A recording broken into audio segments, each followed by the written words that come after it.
대부분의 사람들이 너무 늦게 깨닫는 한 가지 사실을 당신은 알아야 합니다. 나르시시스트 성향의 여성을 상대할 때 자신을 설명하려는 본능은 결코 강점이 아닙니다. 그것은 실시간으로 악용되는 당신의 약점일 뿐입니다. 당신은 오해를 풀고 갈등을 해결하며 대화의 진실을 가져오고 있다고 믿을 것입니다. 하지만 그녀는 진실을 듣기 위해 귀를 기울이는 것이 아닙니다. 그녀는 오직 당신을 통제할 약점을 찾기 위해 듣고 있습니다. 당신이 내뱉는 모든 문장은 그녀의 무기가 됩니다.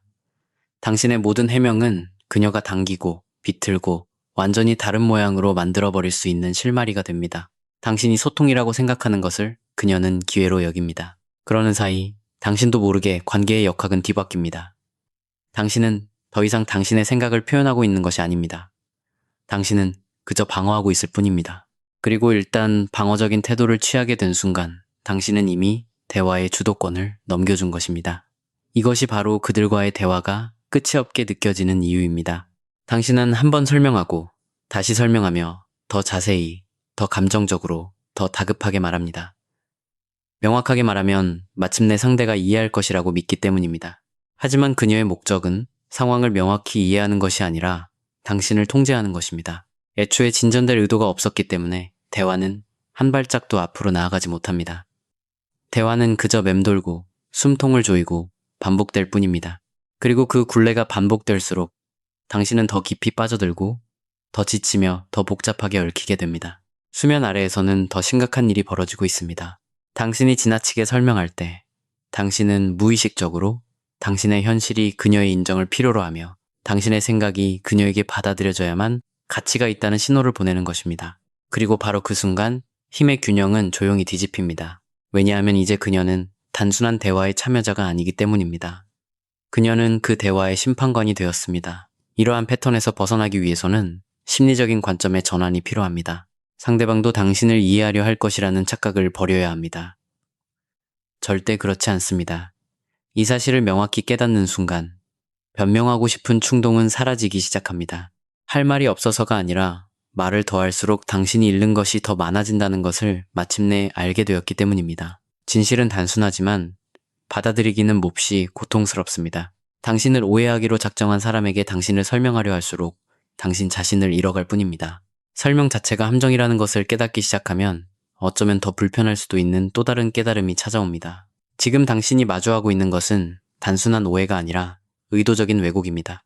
나르시시스트의 마음은 당신의 논리를 그저 잘못 이해하는 것이 아닙니다. 그들은 자신의 심리적 욕구를 채우기 위해 당신의 논리를 멋대로 재조립합니다.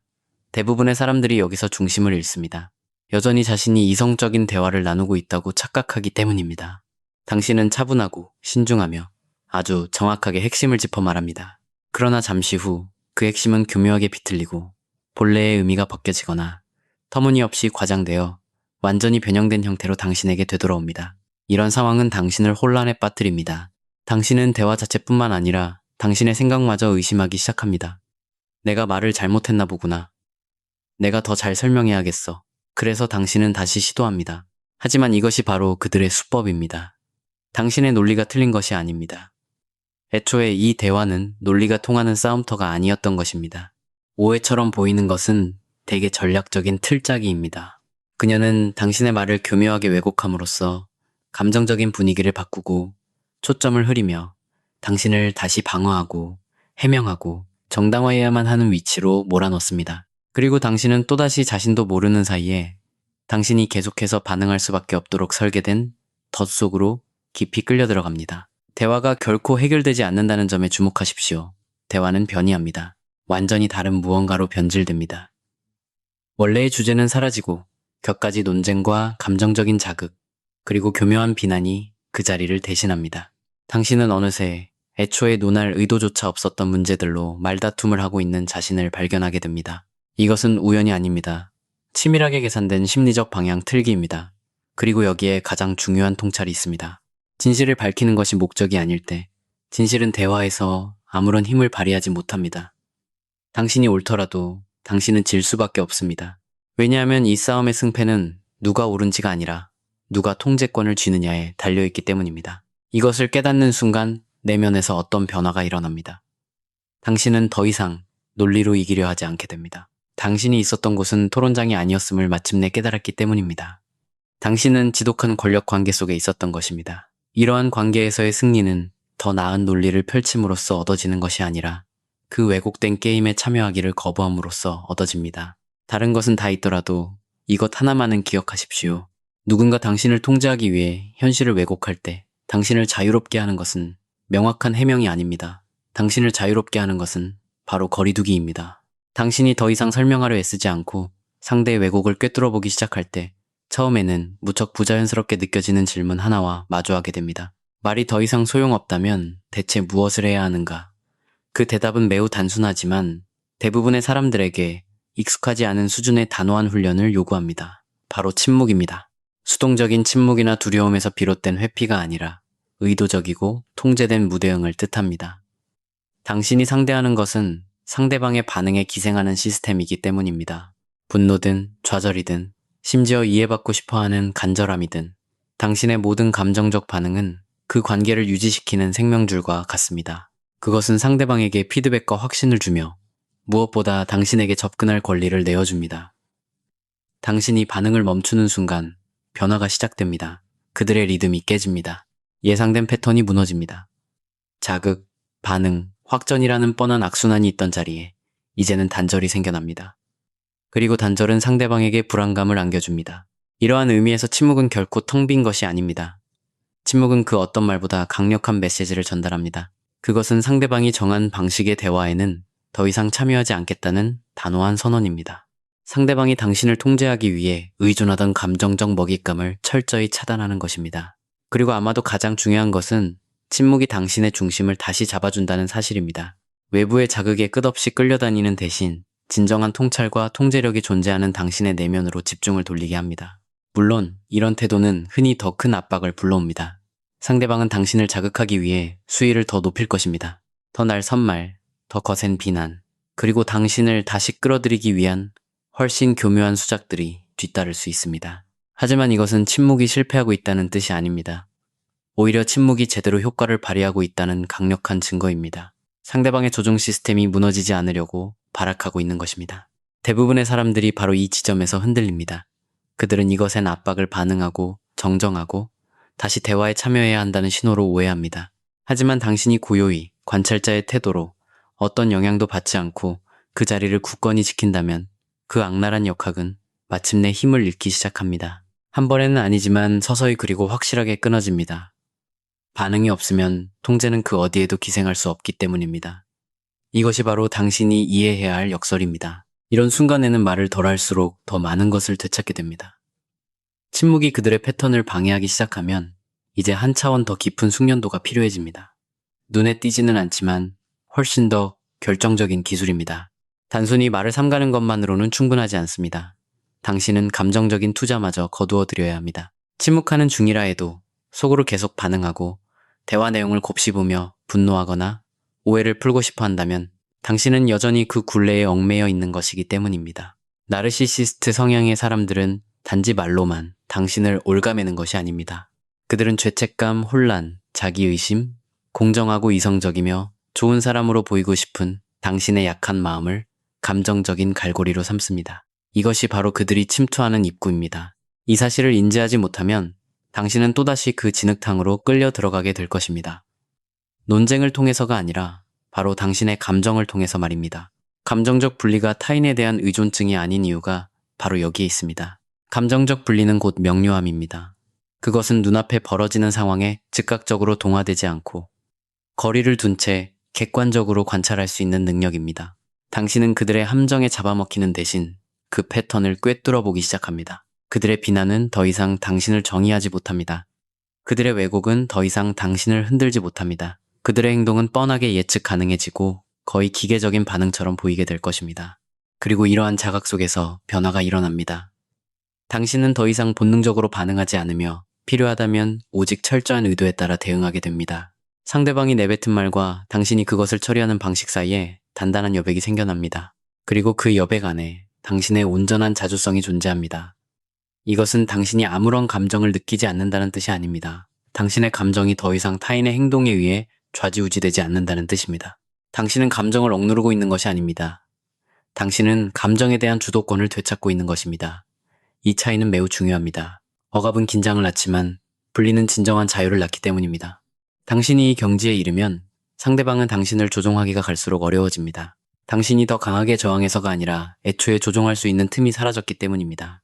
도발, 죄책감 유발, 감정적 혼란과 같은 그들의 전형적인 수법들은 점점 그 효력을 잃게 됩니다. 그 수법들이 더 이상 당신의 마음속에 착륙할 곳을 찾지 못하는 것입니다. 그리고 바로 이 지점에서 진정한 힘이 나타나기 시작합니다. 타인을 통제하는 힘이 아니라 타인이 만들어낸 감정의 소용돌이에 더 이상 통제당하지 않는 힘입니다. 왜냐하면 궁극적으로 당신이 취할 수 있는 가장 강력한 위치는 바로 이것이기 때문입니다. 감정을 느끼되 흔들리지 않고 상황을 직시하되 휩쓸리지 않으며 그 누구도 함부로 다시 쓸 수 없는 나만의 현실에 굳건히 뿌리내리는 것. 당신이 감정적으로 분리되기 시작할 때 또 다른 변화가 가능해질 뿐만 아니라 반드시 필요해집니다. 바로 경계선을 이해하고 실행하는 방식입니다. 대부분의 사람들은 경계선을 설명하고 타협하거나 정당화해야 하는 것으로 생각합니다. 자신의 한계를 아주 명확하게 설명하기만 하면 결국 상대방도 이해하고 존중해 줄 것이라고 믿습니다. 그러나 이러한 관계의 역학 속에서 그 착각은 치명적인 독이 됩니다. 왜냐하면 당신이 경계선에 대해 설명하기 시작하는 순간 당신은 이미 그것을 무너뜨리고 있는 것이기 때문입니다. 당신은 상대방의 허락을 구하는 꼴이 되며 이 상황에서 상대의 허락을 구한다는 것은 결코 해서는 안 될 짓입니다. 경계선은 선언문이 아닙니다. 그것은 확고한 결단입니다. 논쟁을 벌여 설득할 대상이 아닙니다. 당신의 행동을 통해 직접 보여주는 것입니다. 경계선을 합리화하려고 애쓸수록 당신은 상대가 그것에 의문을 제기하고 도전하고 교묘하게 깎아내리도록 초대하는 것과 같습니다. 단순히 선을 긋고 끝낼 수 있었던 일이 지루하고 소모적인 말싸움으로 변해버립니다. 그리고 그 논쟁 속에서 당신의 입지는 한없이 약해집니다. 그렇기에 가장 효과적인 경계선은 대개 말로는 거의 드러나지 않지만 행동으로는 가장 일관되게 나타납니다. 당신은 그것을 반복해서 선포할 필요가 없습니다. 압박 속에서도 그것을 변명할 필요가 없습니다. 필요하다면 단 한 번만 명확히 밝히고 그 다음부터는 오직 당신의 행동이 그 메시지를 증명하게 두십시오. 상대방이 당신에게 접근할 여지를 줄이십시오. 특정 대화에서는 완전히 발을 빼십시오. 당신의 정서적 안정을 반복적으로 훼손하는 환경에서 스스로를 분리시키십시오. 처음에는 이것이 무척 불편하게 느껴질 수 있습니다. 상황을 완화하고 오해받지 않기 위해 다시 설명하고 싶은 본능적인 충동이 일어날 것입니다. 하지만 그 충동은 또다시 당신을 똑같은 패턴 속으로 누구의 인정도 필요 없는 결정에 대해 타인의 승인을 구하는 구렁텅이로 끌고 들어갈 뿐입니다. 그러나 시간이 지나면 어떤 명확한 진실이 드러납니다. 당신의 행동이 일관성을 유지할 때 설명할 필요성 자체가 증발해버립니다. 상대방이 동의하지 않을 수도 심지어 이해하지 못할 수도 있지만 그 변화만은 분명히 눈치챌 것입니다. 왜냐하면 일관성 있는 행동은 말로는 절대 전할 수 없는 것, 즉 최종적인 단호함을 전달하기 때문입니다. 그리고 바로 이 지점에서 당신의 권위가 조용히 세워집니다. 힘이나 논쟁을 통해서가 아니라 당신의 말과 행동이 완벽하게 일치하는 일관성을 통해서 말입니다. 결국 끝없이 설명해야만 하는 경계선은 결코 경계선이 아닙니다. 그것은 그저 구차한 부탁일 뿐입니다.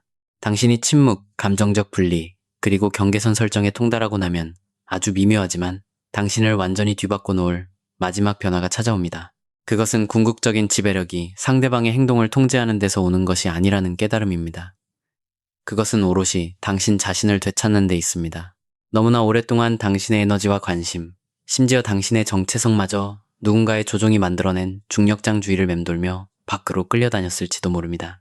그녀가 벌이는 게임은 당신이 스스로의 중심을 잊어버리도록 설계되어 있습니다. 하지만 당신이 그 초점을 당신의 내면으로 돌리는 순간 그 어떤 논쟁이나 대결로도 이룰 수 없었던 역학의 역전이 일어납니다. 이것은 표면적인 후퇴나 회피행위가 아닙니다.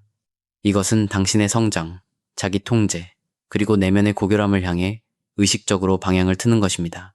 당신의 명료함을 위해 투자하는 매 순간 상대방의 기대보다 당신의 가치관을 존중하겠다는 모든 결정들은 그 어떤 격렬한 싸움보다 훨씬 더 효과적으로 당신의 입지를 단단하게 만들어줍니다. 그녀가 당신의 부재를 눈치채든 말든 상관없습니다. 그녀의 권력은 당신이 자신에게 의존하고 있다는 허상 위에 세워진 것이기 때문입니다. 그 허상을 치워버리면 그녀의 지렛대는 연기처럼 사라집니다. 생각해 보십시오. 더 이상 누군가가 당신 관심의 중심을 차지하지 않을 때, 당신이 더 이상 그들에게 어떤 반응이나 인정도 내어주지 않을 때, 그들은 자신들이 통제할 수 없는 끔찍한 현실과 마주하게 됩니다. 당신의 부재는 그들이 지배할 수 없는 것을 비추는 차가운 거울이 됩니다.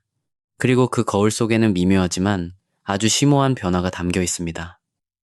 당신은 더 이상 그녀의 행동에 반응하지 않습니다. 당신은 그녀가 결코 영향을 미칠 수 없는 당신만의 삶과 사고방식을 조용히 그리고 치밀하게 구축해 나가는 것입니다.